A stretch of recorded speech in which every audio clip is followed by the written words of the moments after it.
El conflicto entre Israel y Hamás, que empezó el 7 de octubre cuando el grupo terrorista de Hamás atacó a Israel, este ataque se perpetró casi 50 años de la guerra de Yom Kippur en 1973 y es el más mortífero del conflicto palestino-israelí desde hace décadas, causando la muerte de más de 1000 personas en un solo día. Además, ha escalado las tensiones y la presión internacional. Hemos visto movilizaciones de la Fuerza Armada de Estados Unidos en Israel y cómo el conflicto puede agravarse con la entrada de Irán o Hezbollah en contra de Israel por la masacre de civiles en Gaza. En este video nos concentraremos en las consecuencias económicas que este conflicto puede tener a nivel mundial. Para ello, las preguntas que nos haremos hoy son: ¿cómo afecta la escalada de las tensiones entre Israel y Hamás a las tensiones internacionales con otros países? ¿Cómo afectará este conflicto a los mercados energéticos y por ende a nuestra economía cotidiana? ¿Cómo está afectando la situación a la vida diaria de las personas en Israel y Gaza? ¿Y qué medidas económicas y humanitarias se están tomando a nivel internacional para mitigar las consecuencias del conflicto? Las relaciones internacionales en torno al conflicto entre Israel y Hamás han logrado que las relaciones entre países como Colombia e Israel se encuentren a punto de romperse definitivamente.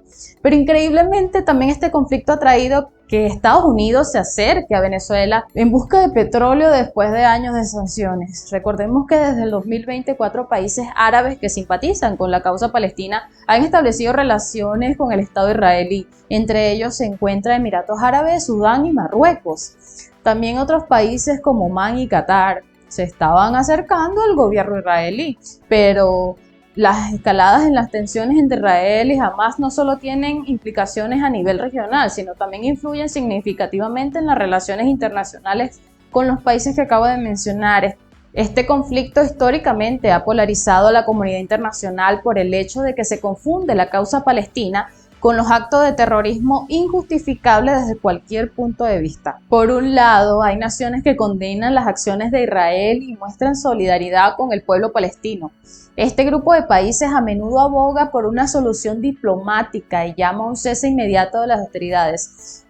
Por otro lado, hemos visto cómo Israel quiere cortar cualquier tipo de relaciones con cualquier gobierno o institución que pretenda simpatizar con los palestinos, incluyendo su relación con la ONU. Antonio Guterres, secretario de la ONU, tomó una postura objetiva, según mi punto de vista, sobre el conflicto, lo que provocó que Israel no conceda visados a representantes de Naciones Unidas por la postura del secretario. Pero veamos qué dijo Guterres. It is important to also recognize the attacks by Hamas did not happen in a vacuum. The Palestinian people have been subjected to 56 years of suffocating occupation.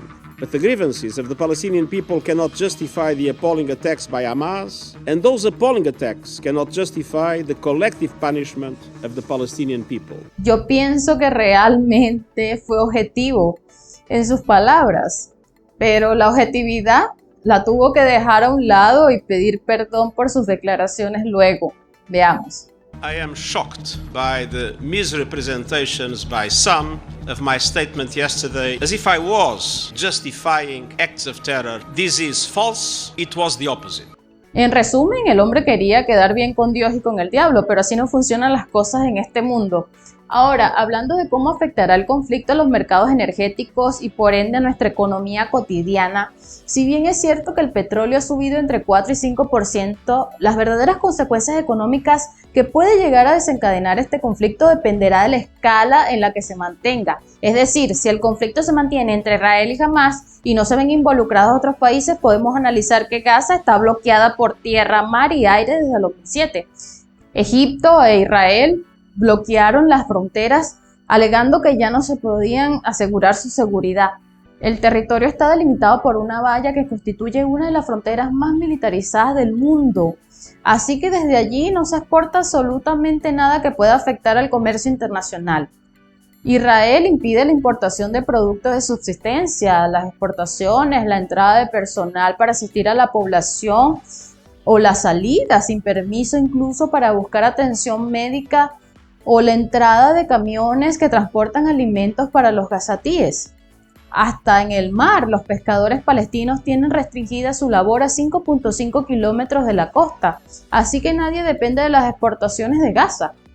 Pero lo que sí afectaría a la economía mundial es la presión social contra Israel y Occidente, que puede llegar a limitar, y el petróleo y el gas, como ya pasó en el 93, hace 50 años. El incremento de los precios derivados de la guerra de Yom Kippur fue tan violento que en el 94 la economía estadounidense entró en recesión económica combinada con una tasa de inflación del más del 12% en 1974, el nivel más alto que se había visto desde la crisis de los años 40. La situación actual ha cambiado por completo desde hace 50 años, es cierto, empezando por el hecho de que Estados Unidos tenía una dependencia total del petróleo que compraba fuera de sus fronteras. Aunque todavía sigue siendo un importador neto del barril, sus niveles de producción han cambiado, usando técnicas como fracking.